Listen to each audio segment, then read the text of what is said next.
पूर्व विधानसभा अध्यक्ष गंगूराम मुसाफिर व कांग्रेस मंडल पचास द्वारा 50 क्षेत्र के पत्रकारों को पिछले एक वर्ष से कोरोना काल में भी क्षेत्र व लोगों की समस्याओं को प्रमुखता से उठाने को लेकर मंगलवार को सराह में फ्रंटलाइन वॉरियर के रूप में सम्मानित किया गया।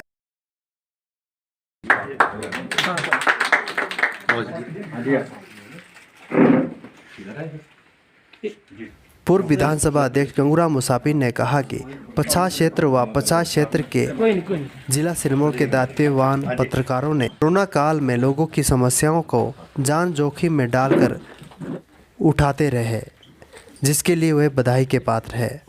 उन्होंने कहा कि प्रदेश सरकार को चाहिए कि पत्रकारों के लिए जहां सरकारी बसों में मुफ्त यात्रा की सुविधा होनी चाहिए, वहीं स्वास्थ्य बीमा, पेंशन इत्यादि सुविधा भी सरकार द्वारा देनी चाहिए। इस मौके पर पत्रकार संघ 50 से जुड़े पत्रकार व NUJ से जुड़े प्रदेश व जिला के दायित्ववान पत्रकारों ने उनका आभार भी जताया। कागजों में, लेकिन सब डेपुटेशन में ये पता नहीं कहाँ है भी कहीं कि नहीं है।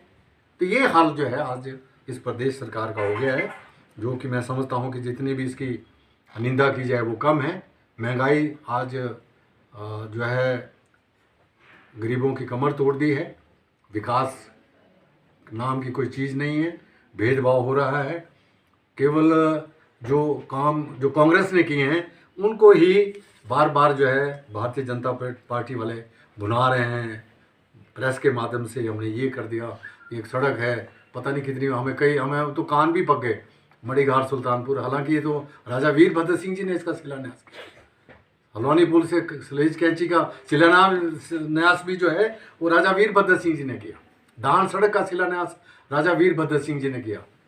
आज गवर्नमेंट डिग्री कॉलेज पझोता की बिल्डिंग नहीं बन रही है। आज जो है नारक के जो हमारी जो उप तहसील है उसका भवन जो है वो तरस रहा है कि वो कब कंप्लीट होगा। नौरी की सब तहसील है कब पूरी होगी। इसी तरह से सारा काम जो है हमारा विकास ठप पड़ा है। और हम आग्रह करते हैं, अब भी चेतावनी देते हैं भाजपा नेताओं के कि अगर आप कुंभकर्ण की नींद में सोए हैं तो उठ जाइए और लोगों की सुध लो। इस महामारी में आज जो है बेरोजगारी है, महंगाई है, गरीब आदमी का जीना मुश्किल हो गया है और विकास जो है वो ठप पड़ा है। तो फिर कौन सुध लेगा इसकी। तो इन चंद शब्दों के बाद मैं ये भी कहना चाहता हूँ कि कुछ योजनाएं सरकार ने नहीं चलाई हैं। हिमाचल सरकार ने स्वावलंबन योजना, सिर्फ जो उनको फ़ायदा होगा जिनके पास जो धनाढ़ लोग हैं, इसका जो फ़ायदा जो है किसी भी बेरोजगार को जो है वो नहीं मिलेगा। ऐसी योजनाएं मैं समझता हूँ कि इनके पास जो है वो, हमने पहले कह दिया कि ना इनके पास नीति है, ना इनकी नीयत है, ना ये कुछ करना चाहते हैं, ना ही लोगों को लाभ देना चाहते हैं। देखिए आज 20 लाख हजार करोड़ की जो है वो माननीय प्रधानमंत्री ने घोषणा कर रखी है इस महामारी के राहत के लिए। और आज गरीब जो है वो दर दर भटक रहा है, उसको रोजगार नहीं मिल रहा है, उसको राशन नहीं मिल रहा है, कहीं जो है उसको चक्कर काटने पड़ रहे हैं डीपीओ में। लेकिन इतना महंगा हो गया कि उसकी जेब जो है वो अलाउ नहीं कर रही है कि मैं कैसे खरीदूंगा। आज तो ये है कि भूखे मरने की नौबत आ गई है। सरकार को कुछ राहत दे, कुछ हमारी मदद करे, गरीबों की मदद की जाए, छोटे व्यापारियों की मदद की जाए। और हम ये भी चाहते हैं कि जो पत्रकार बंधु हैं उनको भी, जैसे कोरोना वायरस आप घोषित करते हैं तो उनको भी कोई ना कोई उनको लाभ मिलना चाहिए, चाहे उनकी इंश्योरेंस होनी चाहिए। वो भी इस दुख की घड़ी में आज हमारा मदद कर रहे हैं, हमारा साथ दे रहे हैं। तो उनके लिए भी जो भी उनकी डिमांड है उनको भी पूरा किया जाना चाहिए। तो इन चंद शब्दों के साथ मेरा माननीय जो यहाँ के भाजपा के नेता हैं, मैं किसी का नाम नहीं लेना चाहता, उनसे मेरा ये आग्रह है कि यहाँ के विकास जो कई दिनों से ठप पड़ा है 7-8 सालों से, उसको आगे बढ़ाएं, इस इलाके को आगे ले जाएं। और अगर कहीं उनको लगता है कि हमारी कहीं उनको मदद की ज़रूरत है तो हम उसके लिए भी तैयार हैं, उनका साथ देने के लिए। हम ऐसे नहीं, हम चाहते हैं कि पछात का विकास होना चाहिए, क्योंकि पछात का विकास जो है वो काफ़ी पिछड़ गया है। तो हमारी उनसे दरख्वास्त है, अगर उनको हमारी मदद है तो वो हमारी मदद ले सकते हैं, हम देने के लिए तैयार। देखेंगे कि जो आज बेरोजगारी, जैसा मैंने कहा, उससे युवाओं का भविष्य खत्म हो गया है। और जो 3 काले कानून लाए गए हैं उससे हमारे किसान खत्म हो चुके हैं। और तानाशाही के जरिए, जैसा आप जानते हैं कि इस भारतीय जनता पार्टी में केवल तानाशाही है, लोकशाही नहीं है, उससे लोकतंत्र खत्म हो रहा है। हमारा संविधान को ख़त्म करने की कोशिश की जा रही है, हमारे विधान को ख़त्म करने की कोशिश की जा रही है। और अगर यही प्रयास जारी रहा तो कोई वजह नहीं है कि हमारा देश जो है वो बहुत बदतर स्थिति में पहुंच जाएगा। देश और प्रदेश में भ्रष्टाचार बहुत बड़ा है और ये बात हम भी कहते हैं, यही नहीं जो भाजपा के बड़े बड़े दिग्गज हैं, पूर्व मुख्यमंत्री हैं शांता कुमार जी, उन्होंने कहा है कि अभी भी लूट जारी है हमारे देश में, भ्रष्टाचार जो है वो रुक नहीं रहा है और उन्होंने इस बात पे बहुत चिंता जताई है।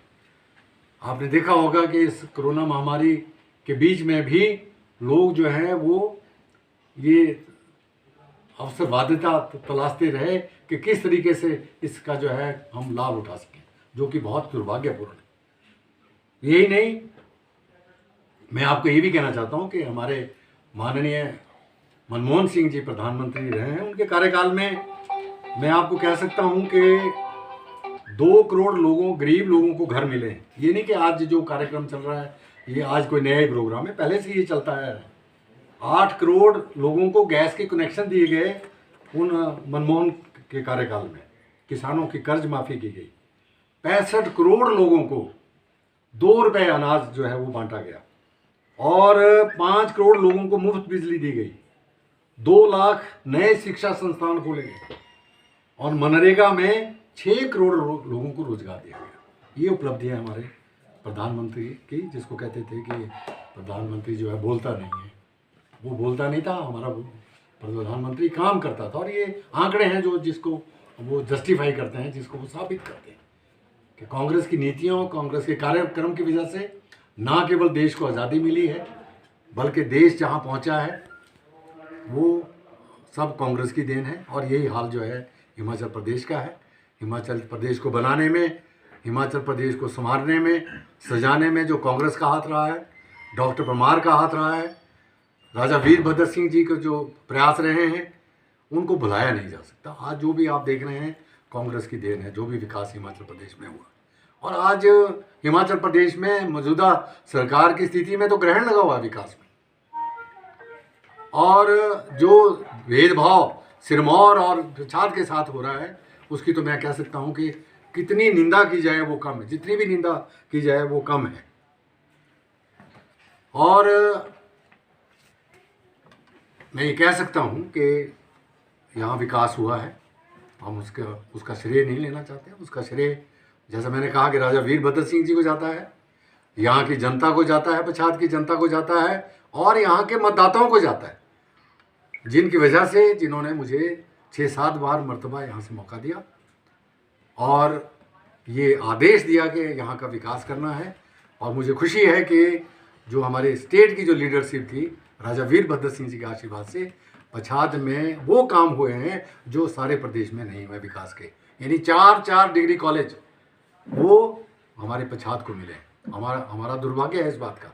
हम कहते हैं, माननीय जो हमारे मौजूदा मुख्यमंत्री हैं, हमारा एक नारंग का जो डिग्री कॉलेज था उसको डिनोटिफाई कर दिया, उसको कैंसिल कर दिया गया। और जब भारतीय जनता पार्टी के लोग मुख्यमंत्री और दूसरे भाजपा के नेताओं से मिले तो कहते नहीं कॉलेज की यहाँ ज़रूरत नहीं है, आपको हम ITI देंगे। ना तो वो ITI मिला, ना वो कॉलेज मिला। आज हमारा विकास जो है वो ठप पड़ा है, हमारे साथ भेदभाव हो रहा है। और हम कह सकते हैं कि बड़े बड़े वायदे यहाँ किए गए। अगर यहाँ के वायदों की बात करें, नेशनल हाईवे का वायदा, हम तो जो भी काम करते हैं वो कहते हैं ये तो कोई काम ही नहीं है, यहाँ तो कोई काम ही नहीं हुआ। हम भी तो इल्ज़ाम ही यही था। लेकिन मुझे खुशी है कि बीच बीच में भारतीय जनता पार्टी के नेता ये भी कह देते हैं कि नहीं, विकास तो हुआ है, ऐसा नहीं है विकास नहीं हुआ। लेकिन उनकी, मैं समझता हूँ कि उनके पास और कोई मुद्दा नहीं है और कोई कार्यक्रम नहीं है, केवल झूठ बोलने का उनका जो है मकसद है और लोगों को भ्रमित करने का अवसर है। लोगों को उन्होंने भ्रमित किया, लोगों को गुमराह किया, लोगों को झूठ बोला, और जिसकी वजह से उनको 3 बार यहाँ पे लोगों ने सर आंखों पे बिठाया, सत्ता दी, और आज उसका जो है लोग भुगतान कर रहे हैं। आज स्वास्थ्य सेवाएं जो है चरमरा गई हैं। आप गाँव में जाओ देखिए तो डॉक्टर नहीं है, पैरामेडिकल स्टाफ नहीं है। सारे जितने भी डॉक्टर हैं कागजों में तो हैं, लेकिन मौके पे कोई नहीं। हम जब भी, कितनी बार हमने इस बात को जो है, आप लोगों, हम धन्यवादी हैं आपके कि आप हमारी जो यहाँ की मुख्य मांगे हैं, जो समस्याएं हैं, उनको बार बार उठा रहे हैं। हमने कई बार यहाँ के हॉस्पिटल की बात की कि यहाँ आपने कोविड केयर सेंटर तो बना दिया, लेकिन इसके लिए सुख सुविधा तो दो, यहाँ के लिए डॉक्टर तो दो, यहाँ के लिए जो साजो सामान चाहिए वो तो दीजिएगा। वो कोई अभी तक कुछ नहीं मिला, केवल कागजों में बातें हो रही हैं। हमें तो खुशी थी कि हमारे यहाँ से सांसद महोदय हैं, विधायिका हैं, चेयरमैन साहब हैं और भी बहुत सारे लीडर हैं भाजपा के, लेकिन मुझे लगता है कि या तो इनकी आपसी कोई अंदरूनी लड़ाई है जिसकी वजह से, क्योंकि हमें तो लोगों में जा कर के पता लगता है। लोग कहते हैं कि जी हम रीना जी को फ़ोन करते हैं तो रीना जी कह देते हैं कि नहीं बलदेव भंडारी जी को करो, मेरे हाथ में कुछ नहीं है। और जब बलदेव भंडारी जी को फ़ोन करते हैं वो कहते हैं नहीं हमारे जो माननीय सांसद महोदय हैं उनको फ़ोन करिए, वो इस काम को कर सकते हैं। और जब कहता है माननीय सांसद महोदय को फ़ोन डायल करते हैं तो उनका फ़ोन जो है वो स्विच ऑफ मिलता है। तो आज बताएं कि पछाद की जनता कहाँ जाएगी?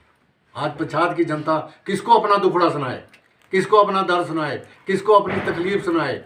आज सड़कों की हालत खस्ता है, स्टाफ, मेडिकल स्टाफ नहीं है, स्कूलों में स्टाफ नहीं है, पैरामेडिकल का मैंने कहा स्टाफ नहीं है, आपका MPW फीमेल हेल्थ वर्कर सारी पोस्टें खाली पड़ी हैं।